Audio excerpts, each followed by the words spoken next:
Where's Nell? In the fire.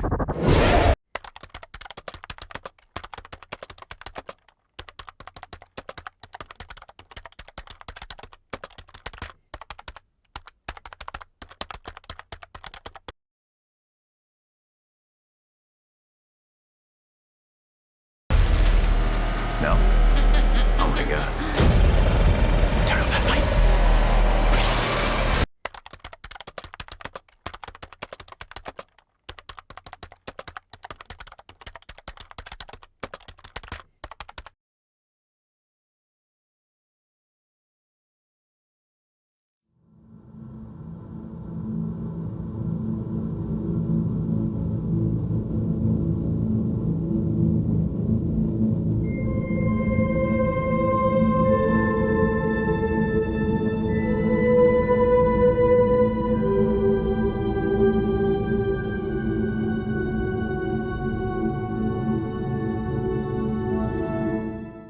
Tongues and languages that they've never spoken before. But sometimes their personality and behavior changes, even their physical features, to where the person can actually contort their body. But these demons are actually vulnerable to a person of religion and belief who can expel them from the body of their host. But what happens when the person you think was sent to you from God is not who he or she seems to be? You should be compelled to leave this girl. If I beseech our Lord, you may be able to stand while. Enter Cotton Marcus, played by Patrick Fabian. Cotton, a man born of faith, was groomed by his father to become a preacher. But Cotton uses charisma to actually fool the faithful. After an incident where a 10-year-old boy with autism was killed during an exorcism where they put a plastic bag over the child's head in order to defeat this demon. Motivated by what happened to this child, Cotton decides that, well, he's going to start a documentary to expose to the world the scam that is exorcism. He decides to take advantage of this opportunity that stumbles upon him when a family reaches out to him seeking help. Nell, played by Ashley Bell, seems to kind of be possessed by a demon of sorts, which her father believes to not only reside in the house but reside in his daughter. Nell's father, Lewis, played by Lewis Hertham, brings Cotton to his home to help his daughter. Lewis, who lost his wife, has turned his back on science and believes faith is the only thing that's going to help him and his family. Now, Cotton, whose lack of faith will soon be tested as things start changing and he realizes that, well, his faith will be put to the test. Before I dive deeper into this film, let us bring someone in who, well, likes to dwell in the world of exorcism. I summon her. I summon her. I summon her. I summon her.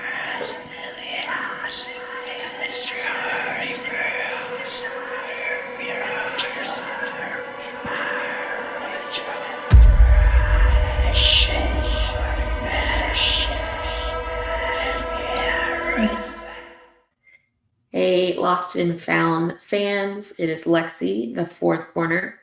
Happy to be on Lost and Found. So we're discussing The Last Exorcism. This found footage documentary style film is actually one of my favorite films. So I guess you can already tell what my rate's going to be at the end. But this, I like the way they styled this one because you get Cotton, who is a, I guess, priest, like kind of a rogue priest. And he is also a phony if you pay attention to what he's saying, because I guess he's going through something personally in his life where he questions God and his faith, and so he's trying to prove in a way that these exorcisms are not real and that it's all in these I guess, so to speak, clients' mind. And so he runs into Nell and her family. And I like the fact that he gets a handwritten letter in the very beginning to go in to basically go help these people. But I like the fact that the cinematography of the found footage feel documentary style. They did well. It's a little messy, the camera moves a lot, but I like the fact that this film goes really deep in testing Cotton's faith, because you can see in some of the scenes, especially the scene where Neil is laying in the bed and he has this whole setup with his cross and other objects that he brought to do the exorcism. And the fact that all of it was fake. He was making the sound effects. He was making the smoke from the cross come out. He was throwing holy water at her, made her think it was. And so when we see that he's being phony, although the family doesn't see that, you get the view of Neil possibly lying from their point of view. Because, well, as the watcher, our point of view, that Neil's faking this possession. Not so much. She is definitely possessed, and I like the fact that they gave this fake persona to set up for what's actually happening. She is truly possessed, and the scenes where you get Neil's possession scenes, they're fucking awesome. Very scary. I love the fact that Neil is such a creepy girl, a farm girl, and she does these contortions with her body that are very creepy in the film, especially the part where two parts. The first one that really catches my eye is the part where she is in the hallway, and the lighting in the hallway is just like really dark. All you get is her silhouette, and she's like low on the ground and creepy. I love it. So there is definitely a scare factor to it. There is a definite story behind it as well.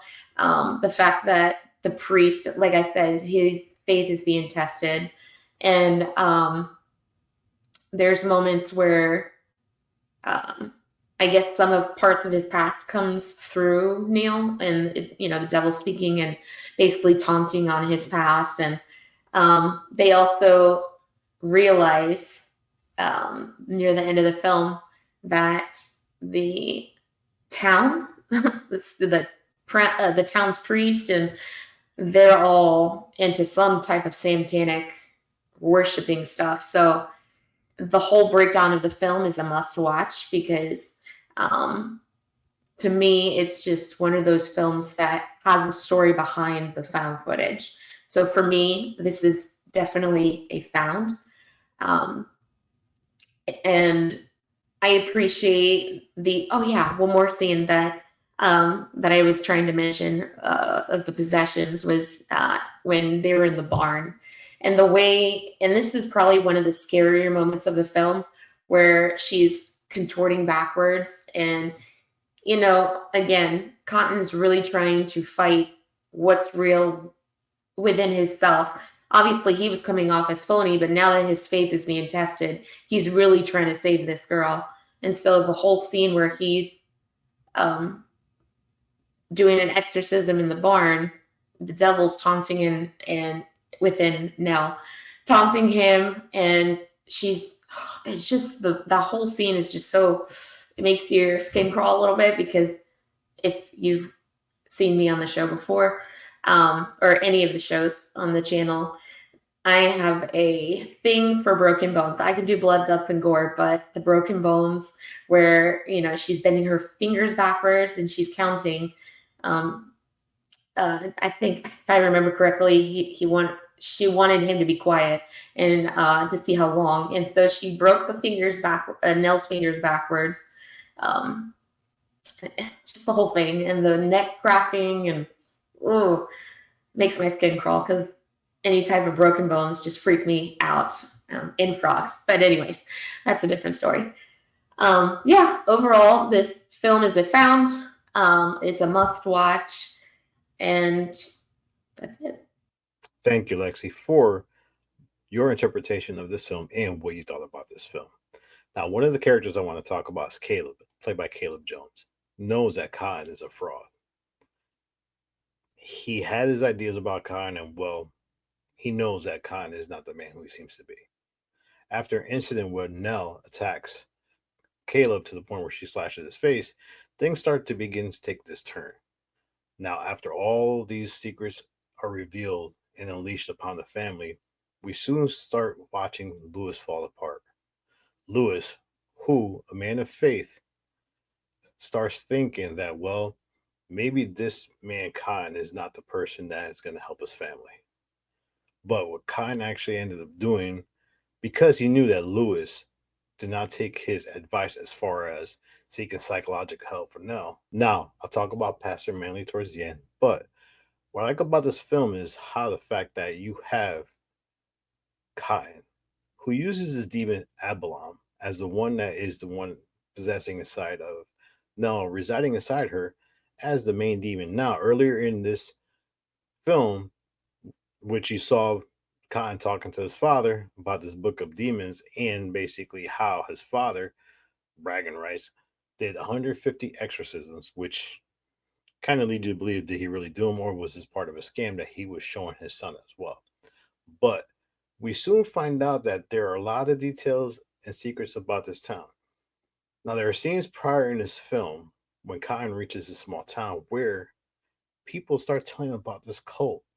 Now, Khan kind of dismisses them because, well, he thinks these are people are just out of their minds. I mean, at one point, this lady's talking about this cult. And then he asks her where the UFO site is, and she starts pointing to UFO site, which, leaves a smirk on his face. But the fact that when Khan entered this town, he knew he could take advantage of these people. But little did he know that his beliefs, the ones that he doubted, will soon come back. And the climatic conclusion of this film shows you that Cotton, who is a man who did not believe in God, or kind of was looking to expose all the falsehoods in religion, well, he needed God to fight what was coming. And ironically, Pastor Manley was not the man he also seems. Now, there was a cult in this film, which Pastor Manley kind of was the leader of. And the fact that the demon that they looked at as far as bringing out was, ironically, Abalon. So, what are my thoughts about this film, whether it's a lost or a found? I believe this film is definitely a found. I like the fact that it was a documentary style. You had a preacher who was questioning religion, basically looking to expose the scam that is exorcism because of something that happened to a child. Ironically, a 10-year-old who was the same age as his son, who he was having basically difficulties, and they thought his son wasn't going to survive when his son was born. So not only is he using these like scams to pay for his son's medical needs, but the fact that he at one point during the testimonial about how he talked about what happened to this kid, how he had nightmares that he was the one putting the bag over his own son's head. So it was his mission to expose the scam of exorcism. But when he was dealing with Nell and Lewis and Pastor Manley, it turned out that, well, there was more to this small town. And the fact that his faith was truly tested. And, well, I'm not going to tell you what happens to him. Definitely watch this film. But for me, I do think this is a found. Enjoy this movie. Watch this movie. I think it's currently streaming on Amazon Prime. You heard what Lexi thought of this film. Lexi loved this film, enjoyed this film. But what I like about this film is you had this documentary style, which I am a fan of documentary style found footage films. But you had this one that at the center of it was a preacher, a reverend, who was using his religion not only to expose or seeking to expose exorcism, but was actually using it for profit as well. He was able to take his belief in faith and his charisma and be able to take advantage of people. Now, the fact that He thought that he was going to go into Lewis and Nell's home and expose them for the falsehoods of what he thought was a fake possession. But this is where the film also gets interesting too, because as you're watching this film, you are actually wondering, is it really a possession, or is it a girl who she has her own secrets, and these secrets are leading to her behavior? But at the same time, when Pastor Manley becomes more involved in the picture and the dramatic ending of this film, you realize, well, maybe Cotton should have walked in with more faith and more of a keen eye onto what was happening. Now, I like the fact that he showed the gimmicks he used in order to fake a lot of these exorcisms, but the simple fact is that what he was trying to accomplish didn't really get accomplished, because what happened at the end of this film, I'm gonna keep saying it, what happened at the end of this film was an interesting twist into this film. Now, I know there's a part two. I have not seen a part two of this film. I'm curious to watch it, but I would like to know what you thought about this film. Was The Last Exorcism a very good found footage documentary style film? Did you like the fact that it actually took religion as the centerpiece and a person basically born of faith looking to expose the faith that he was always taught to believe in? Now, this film is currently streaming on Amazon Prime. Definitely watch it. Let me know what you think of the film. Let me know whether you think it's a lost or found. Now, once again, Lexi, the fourth corner, thank you very much for jumping on this episode. But if you believe that Nell was actually possessed in this film, let me know, because I still think you could take the ending in different ways. But maybe she was possessed. We did see Avalon, but I don't know. I'm curious to know what you think of this film. But till next time, this is JR, Horror Film TV's Lost or Found. Let me know what you think of this film. We have a couple more films to go. We have The Visit and Creep. But till next time, peace.